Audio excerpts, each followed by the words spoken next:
आज डीजीसीएने ज्या पद्धतीने या कंपनीवर कारवाई केलेली आहे याचा अर्थ घेऊन नवीन नियमानुसार एफआयआर हा दर्ज केला पाहिजे. कोणी व्यक्ती पोलीस स्टेशनला आली तर एफआयआर दर्ज केला पाहिजे असा नवीन कायदा असल्यामुळे माझ्या माहितीप्रमाणे मरीन लाईनला त्यांनी तक्रार नोंद करायला गेले होते.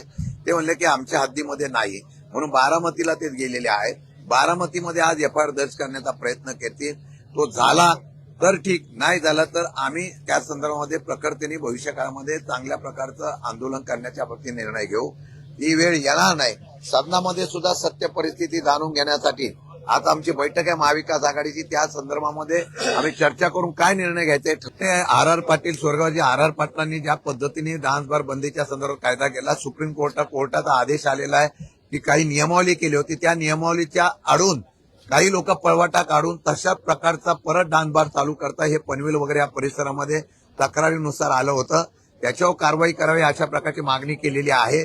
आता त्याचं उत्तर मुख्यमंत्री गृहमंत्री देतील आणि कारवाई करतील अशी अपेक्षेने तर आम्ही कायदा सुव्यवस्थेच्या माध्यमातून तो विषय परत उचलून देऊ. शिंदे साहेब, पण मुद्दा असा आहे की या डान्सबार प्रकरणी नवी मुंबई असेल किंवा पनवेल असेल, पोलिसांचं यामध्ये साठवलं आहे. काही ठिकाणी पोलीस देखील या सर्व संदर्भात पैसे घेतात अशी माहिती समोर आलेली आहे आणि माध्यम गंभीर बाब आहे. जर कायदा केला असेल आणि त्यातून सुद्धा शेवटी डान्स बार चालू ठेवणं किंवा बंद करणं याचा अधिकार गृह खात्याला आहे आणि त्या पद्धतीने त्यांनी कारवाई करायला पाहिजे.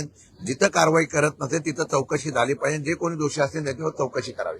की हा नुसत्या नवी मुंबईचा नाही, महानगरपालिका जेवढ्या महाराष्ट्रातल्या तेवढ्या महानगरपालिकेच्या एफडी किंवा स्थानिक स्वराज्य संस्था ज्या आहेत त्यांच्या एफडी मोडण्याचा प्रयत्न सुरू झाला आहे. सिडको पासून अनेक ठिकाणी असा प्रकार झालेला आहे. अवास्तव कामं काढली. प्रशासक असताना ज्या पद्धतीने या महाराष्ट्रामधल्या असल्या महानगरपालिकेमध्ये प्रमाणाच्या बाहेर ज्यावेळेला खर्च केला गेला त्याची चौकशी करावी अशी मागणी केली गेली आहे. आता सुद्धा आज सरकारच्या तिजोरी तर खाली झाली आहे, पण महानगरपालिकेच्या सुद्धा तिजोरी खाली करण्याचा प्रयत्न होतोय. हे महायुती सरकार आल्यापासून हे सातत्याने पाहायला मिळत आहे. आता एफडी शिल्लक राहतील का नाही ही शंका आहे, ही वस्तुस्थिती आहे. सर, राज्य सरकार लव्ह जिहादच्या विरोधामध्ये कायदा आणण्याच्या तयारीमध्ये आहे, तसा ड्राफ्ट देखील विधी आणि न्याय